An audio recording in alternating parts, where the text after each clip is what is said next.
May Amerikanong nagpagupit. Sit down, Joe. Pinaupo ng Pilipino yung Amerikano.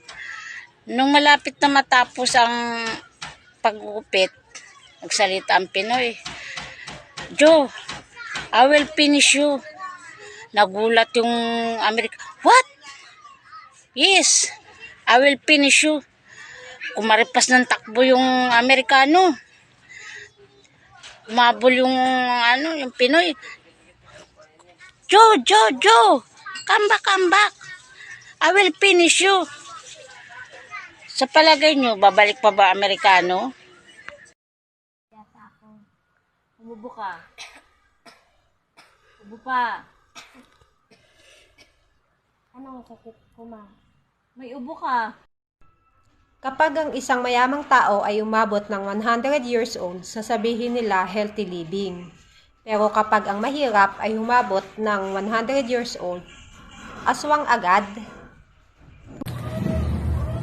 Tinanong ni Pedro si Juan. Sabi ni Pedro, "Parang Juan, paano mo malalaman kapag may tanga sa sabungan?"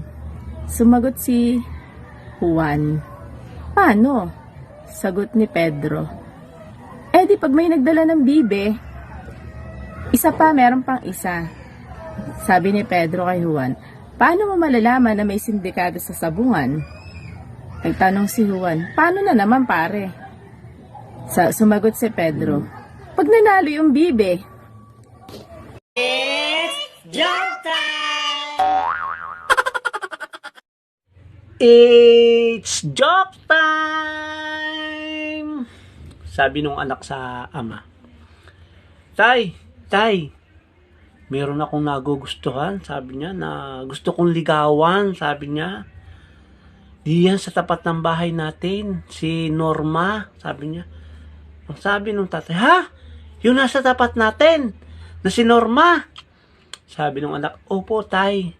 "Naku, hindi pwede yun, anak," sabi niya. Ay sabi nung anak, "Bakit po, tay?" "Sister mo yan. Kinakapatid mo yan." Sabi niya, "Bakit, tay?" "Kasi yung nanay niya, girlfriend ko dati yan, kaya kinakapatid mo yan." Adi, sumunod na araw, sinabi uli sa tatay niya, "Tay, hindi pala pwede si Norma at kinakapatid ko. Alam ba ninyo, tay, liligawan ko sana yung, gusto ko rin ligawan, yung anak ng labandera natin." Sabi niya, "Yun nasa kabilang ilog, yun na ang liligawan ko. Kasi," sabi niya, "nakausap na nga kami." Sabi, "Sino? Yung anak ng," sabi nung ama, "yung anak ng labandera natin?" Sabi niya, "Oo po, tay," sabi niya ganyan. "Ay, hindi pwede rin yun. Kasi, yung anak ng labandera natin, kinakapatid mo rin yun. Kasi, yung labandera natin, nagkarelasyon kami, at nabuo rin yun. Yun ay kinakapatid mo rin, hindi rin pwede rin yun." "Ah, ganun pa po yan, tay," sabi niya. "Oo." Ngayon, after noong tanghalian, dumating yung nanay niya.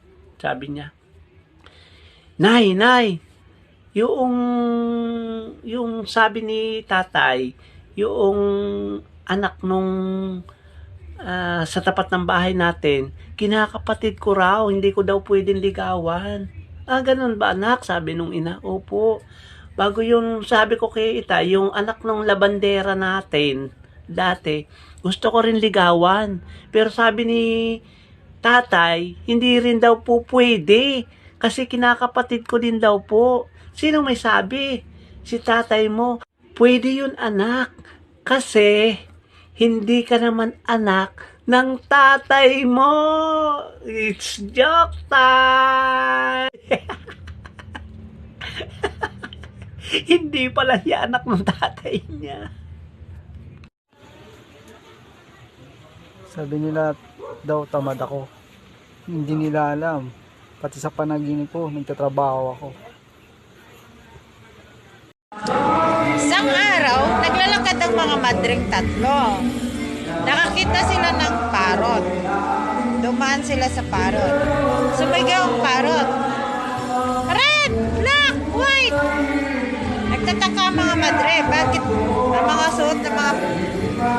panty ng mga madre ang sinisigaw ng parot. Inabukasan, dumaan na naman sila. Nagpalit sila. Sinigaw ng parot, green, violet, pink. Nagtataka sila, bakit panty na naman ang kulay ng madre. Inulitan nilang dumaan, hindi na sila nagpanty. Para hindi na nila malaman kung may panty sila o wala. O yung kulay. Sumigaw ang parot. May kalbo, may uban, may buhok.